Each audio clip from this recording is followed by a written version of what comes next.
Hello, আসসালামু আলাইকুম। আমি হজে যাব। হজে যে আমি প্রথমে আমি হোটেলে উঠছি।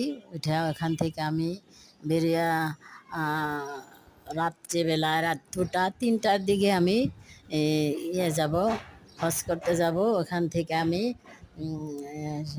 তাওয়াফ করব। তাওয়াফ করে আমি আবার কত ৩টা পাক দিলাম প্রথমে, দিয়ে আমি তাহাজ্জুদের নামাজ পইড়া ৩টা পাক দিছি। তারপরে আমি ফজরের নামাজ পড়ব। ফজরের নামাজ পড়ে আরও ৪টা পাক দিব।